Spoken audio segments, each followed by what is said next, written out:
Ibnu Qayyim rahimahullah mengatakan, lanjutan bahasan kita, banyak kalangan salaf yang berkata, setelah mereka meninggal orang-orang pun sering mendatangi kuburan mereka, lalu membuat patung-patung mereka. Kemudian setelah masa demi masa berlalu, akhirnya disembahlah patung-patung tersebut. Ini maksudnya penjabaran daripada tafsir tadi Al-Quran itu, ayat sebelumnya yang sudah kita baca. Tadi kita sedang membahas tafsir surah Nuh ayat 23. Jadi awal-awalnya dibuat patung-patung, sampai akhirnya di kuburannya mulai dibuat patungnya dengan alasan syaitan bisikan supaya tidak lupa mukanya, ya. Lalu kemudian mulailah berjalan waktu, lama-lama orang jadi sembah. Ya, sembah itu berarti, sembah artinya kalau kita bilang iyyaka na'budu, hanya kepadamu kami menyembah. Sembah itu tunduk, patuh, cinta, ya. Itu semua makna-makna sembah. Jadi akhirnya berlebihan pada benda-benda mati seperti ini. Diriwayatkan dari Umar radhiyallahu anhu bahwasanya Rasulullah sallallahu alaihi wasallam bersabda dalam hadis Bukhari Muslim, "La tatruni kama atratin nasara ibn Maryam, innama ana abdun faqulu abdullahi wa rasuluh." Jangan pernah kalian berlebihan dalam memujiku sebagaimana orang-orang Nasrani telah berlebihan memuji Isa putra Maryam. Aku hanyalah seorang hamba, maka katakanlah hamba Allah dan Rasulnya. Ya. Jadi Nabi Isa itu dulu alaihissalam, kaumnya awal menganggap dia nabi, manusia biasa. Awalnya Hawariyun, sahabat-sahabatnya dulu begitu. Berjalan waktu, mereka mulai menganggap Isa ini manusia suci dan lahir tanpa ayah, berarti dia anaknya Tuhan. Mulai pindah ke situ, namanya gulu, berlebihan. Akhirnya memposisikan Nabi Isa alaihissalam bukan lagi pada posisinya sebagai utusan Allah saja, tapi sudah luar biasa, sampai pada tingkat yang menganggap Isa dan ibunya Maryam alaihissalam adalah Tuhan. Awalnya tidak, tapi lama-lama ke situ. Awalnya cuma, oh ini orang soleh, ini nabi. Oh, akhirnya mulailah diinterpretasikan, dijabar-jabarkan. Nah ini kayaknya dia lahir tanpa ayah, berarti anaknya Tuhan nih. Nah berarti ya, supaya kita tidak lupa buat patungnya. Sekarang orang Nasrani banyak tidak sadar, mereka bukan lagi sembah Allah, bukan juga bahkan sembah Nabi Isa, tapi sembah apa? Patung. Ditaruh patung di situ, mengatakan itu patung Nabi Isa, patung Maryam. Patung nggak ada hubungannya sebenarnya, tapi seperti itulah. Dan apa bedanya dengan kaumnya Nabi Nuh yang tadinya buat patung, awal-awal diminta-minta, lama-lama akhirnya disembah. Sementara Nabi Isa alaihissalam berlepas tangan dengan itu, ya. Saya nggak tahu sudah pernah saya bacain belum dalam surah Al-Maidah ayatnya. Belum. Kita buka sekarang Al-Maidah. Kita lihat bagaimana Nabi Isa alaihissalam nanti pada hari kiamat itu, kalau tidak salah di ayat 116, ya. Bagaimana Nabi Isa alaihissalam nanti dihakimi oleh Allah. Maksudnya Allah subhanahu wa ta'ala akan mengajak bicara Isa di depan makhluk semuanya, terutama pengikutnya yang menganggapnya sebagai Tuhan. Sudah buka 116? Baik, saya bacakan. A'udzubillahi minasyaitonirrajim. Wa idh qala Allahu ya Isa ibn Maryam anta qulta lin-nasi ittakhiduni wa ummi ilahaini min dunillah qala subhanaka ma yakunu li an aqula ma laysa li bihaqq in kuntu qultuhu faqad alimta ta'lamu ma fi nafsi wa la a'lamu ma fi nafsik innaka anta 'allamul ghuyub. Dan ingatlah ketika Allah berfirman, hai Isa putra Maryam, maksudnya nanti hari kiamat nih, di depan orang-orang semua, apakah engkau mengatakan kepada manusia, jadikanlah aku dan ibuku dua Tuhan selain Allah? Maksudnya ada Tuhan lain, ya, Trinitas yang mereka bilang itu.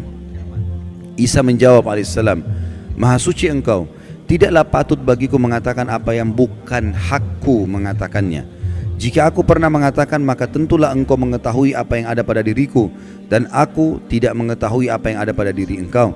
Sesungguhnya engkau maha mengetahui perkara-perkara yang gaib. Lalu Nabi Isa mengatakan 117-nya, ma qultu lahum illa ma amartani bihi an i'budullaha rabbi wa rabbakum wa kuntu alaihim syahidan ma dumtu fihim falamma tawaffaitani kunta antar raqiba alaihim wa anta ala kulli syai'in syahid. Aku tidak pernah mengatakan kepada mereka kecuali apa yang engkau katakan kepadaku, yaitu sembahlah Allah Tuhanku dan Tuhan kalian. Ini ajaran Nabi Isa AS kepada orang-orang Nasrani. Enggak pernah dia bilang, jadikan saya sebagai anak Tuhan, jadikan ibu saya sebagai Tuhan. Dan aku menjadi saksi terhadap mereka selama aku berada di antara mereka. Maka setelah engkau wafatkan aku, engkau lah yang mengawasi mereka, dan engkau adalah maha menyaksikan atas segala sesuatu. Jadi nanti pada hari kiamat, pernyataan Allah subhanahu wa ta'ala yang akan disampaikan kepada Isa alaihi salatu wassalam. Dan Nabi SAW mengatakan, jangan pernah kalian berlebih-lebihan dalam memujiku, sebagaimana orang-orang Nasrani telah berlebih-lebihan memuji Isa putra Maryam. Aku hanyalah seorang hamba, maka katakanlah hamba Allah dan Rasulnya, ya, Abdullahi wa Rasuluh. Juga sabda Nabi SAW di dalam hadis riwayat Imam Ahmad, Tirmidzi, Ibnu Majah dari Ibnu Abbas radhiyallahu anhuma, bahwasanya Rasulullah SAW bersabda, iyyakum wal gulu fa innama ahlaka man kana qablakumul gulu. Jauhilah oleh kalian sikap berlebihan, karena sungguhnya sikap berlebihan itu yang telah menghancurkan umat-umat sebelum kalian. Jadi ini akan membinasakan, karena kalau ada orang, ada dosa-dosa ada dua macam Bapak Ibu sekalian, ya. Ada dosa syahwat, dosa yang diikuti dengan hawa nafsu, kayak zina, riba, ya, mencuri. Ini orang yang melakukannya tahu kalau dia salah. Semua orang tahu salah. Mukul orang, gunjing, ambil barang orang lain, dia tahu dirinya salah. Jadi lebih mudah taubat. Tapi yang masalah dosa kedua, namanya dosa syubhat.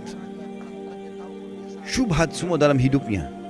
Dia pikir dirinya ibadah padahal selagi salah. Ini bahaya sekali. Orang nggak tahu masuk dalam syirik, masuk dalam bid'ah. Dia pikir dirinya ibadah padahal sebenarnya salah. Diingatkan Rasulullah tidak pernah contohkan, nggak apa-apa. Loh kok nggak apa-apa ini? Gimana caranya nggak apa-apa? Nabimu tidak pernah contohin, nggak apa-apa? Gimana? Sahabat nggak pernah contohin, nggak apa-apa? Ini bahaya sekali, ini resikonya besar, ya. Seakan-akan orang mengatakan kalau Rasulullah SAW masih hidup, tidak apa-apa ya Rasulullah, saya kerjain nih. Walaupun anda belum ajarkan. Kira-kira kalau dia bilang begitu depan Nabi, diapain sama Nabi itu? Pasti dia dihardikin, tidak boleh. Gimana caranya? Ya. Para sahabat saja tidak ada yang berani itu. Ada yang pernah bilang, kan ada beberapa sahabat yang melakukan perbuatan Nabi nggak pernah contohkan. Jangan lupa loh, waktu itu wahyu masih turun. Dan ada dalam sunnah-sunnah Nabi ada namanya kauliyah, perkataan, ada fi'liyah, ada perbuatan, ada takririyah, persetujuan Nabi. Kalau sesuai dengan wahyu, Nabi enggak tegur, Nabi biarin aja. Kalau dilarang, Nabi larang.